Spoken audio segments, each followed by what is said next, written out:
Today is March 26th, 2024. My name is Jo Reingold, and I'm here interviewing Jeanette Pincus. Hello, Jeanette. Nice to see you. Thank you, and Jo. It's a pleasure that you're the one that gets to interview. Yes, I do. Thank you. Tell us, when was the first time you visited Israel, and then tell us again after that about your recent trip. Okay, thanks. I got to have the opportunity at 15 to go on the first teen tour with Dallas. And it was the summer of 1973. It was a 6-week trip. And as you recognize by the year, I was back 6 weeks when the Yom Kippur War started. And I remember the alarm going off, and that was the thing that I had heard. And it was in northern Israel with the Golan Heights, which made a very big impression on me at that time because we had gone up. Jack Malad was our leader, and I don't know if we really were supposed to be where we were, but we met soldiers, but were very similar in age. They were 18, 19-year-olds, so it had a very big impact on me at that time. That was a little over 50 years ago, and I had not been back. So I know you were there recently. What was that like? It was interesting that we chose to go on the Solidarity mission. When I heard that they were doing it, it was really the time I wanted to go back. My husband Mike and I, we had signed up for missions in the past, and for different reasons we did not go. This was one that I felt like we had purpose and we needed to go. I think there was an influence too because over the past year, being involved in the Dallas Jewish Historical Society, we had a special project interviewing the Federation presidents. And each one of them always brought up the importance of Israel and that they all went. And I think that was also had a big influence on me too about doing this. So there wasn't any question to go. We had sent our kids there, Erica and Scott, through Birthright and also through March of the Living. So we realized the importance of going, but this is what we had to go on this mission. Okay. What were to you some of the most meaningful things that you saw and did? There were so many things. The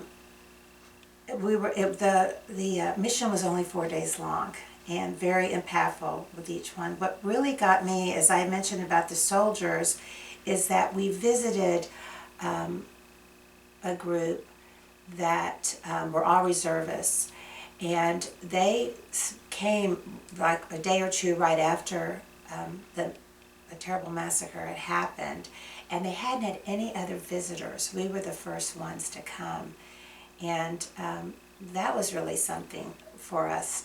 We visited with them, we ate with them, and we brought these darling cards that the students from the different Jewish day schools here in Dallas had done for them. Some of them were in Hebrew, some of them were in English, and they were just clinging them to their hearts. I think also, as I mentioned when I had gone 50 years ago about seeing the soldiers then at the Yom Kippur War, I think this really had an impact on me because I'm seeing these young soldiers again. Reservists, most of them, the majority of them were married with young families, had left their jobs to go back with no question that they were going back to fight. What was a very meaningful time for us is that after we visited with them, we all went into a group. We sang Hatikva, which we sang quite a bit while we were there, and it was very emotional each time. What also got us is that we all did the prayer that you do for your children on Shabbat to bless them. And these soldiers, all in heads, we were all of them, and they're grown. And it was a very lovely moment to that.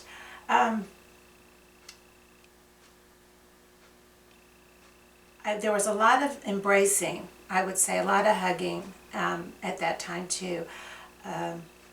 But that was a very special time. Did you do any volunteer work per se? We did not, our group did not have opportunity. We thought we were going to get to go farming the Monday morning before it started, and there was a lot of rain the weekend before, so I think that's why we didn't get to do that. The last day, which I did not personally get to participate. There was some volunteer work that got to be done, but I didn't get to do that. What do you want people to know or take away from your trip? Any highlights that you want them to share with them? Yeah, I feel that I've had an opportunity to go to a number of forums and meetings where my fellow participants has gotten to speak, and they've been wonderful. I was always like, why wasn't I remembering people's names like they were in places? And I think it's because I was relating so much to the people, our people. They were my children, my grandchildren. They were me. They were my grandparents. And that's how I just related to them. And we cannot separate ourselves. You know, Zionists to Jews, we all are one people. And one of the things that one of the survivors of the music festival said, that when all this terror was going on and they were hearing the Hamas going around, they were saying in Arabic, "Where are the Jews? Kill the Jews." It wasn't Israelis or Jews. We're all one people. And I think that's very important to know that we are all one people, that Israel is our homeland. And that until all those hostages are also released, that we just cannot go on. Life is not going, it's not going to be, if there's going to be a new normal in the country, because we've lost so much, just wonderful souls. And I feel that it's important that those of us that have gotten the opportunity to go, that we witness and we share it. And Joel Schweitzer had a beautiful quote from Elie Wiesel, who spoke that, I'm going to rough it up a little bit, but it really got to me. It was, I believe firmly and profoundly that whoever listens to a witness becomes a witness. So that we share this to everyone, that they need to share the story, and that we need to be wearing the ribbons, the yellow ribbons, that the hostages aren't there, the numbers of how long that the hostages have are not home, and that the ones that they've murdered terribly, we need them back to respectfully bury them, and that we just really have to support Israel, and that if anyone can go to visit, they need us there. They really want to see us there and be with them. And how did it come about to decide to adopt Kibbutz Zikim, and what can we do for them?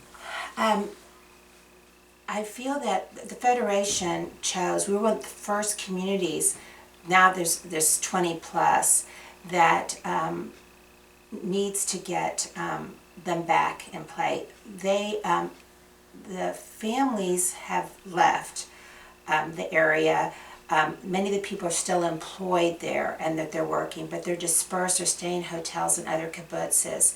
So that is more of a financial commitment that the Federation has specifically put on with that. So they'll be letting us know, the campaign. Also, that I wanted to say is that this has been a special project for me to get the message out, that people that have gone to witness it, to share their stories with us. And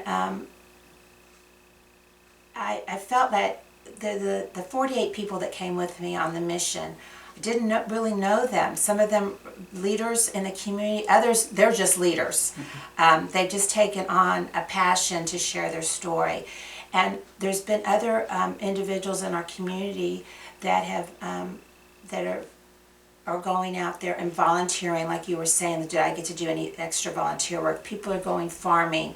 They're volunteering in packaging food and supplies and clothes and things like that. And that's a wonderful thing, and we want those stories too for us to document through the Dallas Jewish Historical Society. So I feel that that's something that I have helped, and that our organization is able to give back to the community. What can you and others who went on this mission do to combat all of the misinformation that's going on in our country? You know, this is the part, you almost want to yell, shout. It's like, really, we have to just keep going out there and educating. I've become, which I wouldn't believe is so much on Facebook, I just keep pushing things on there. People I don't know if they're still friends with me, but to keep putting it in everyone's face. The Jewish community really strongly, because it's hard for people to hear what really has happened and what's happening. People want to go on with their lives, and we really cannot.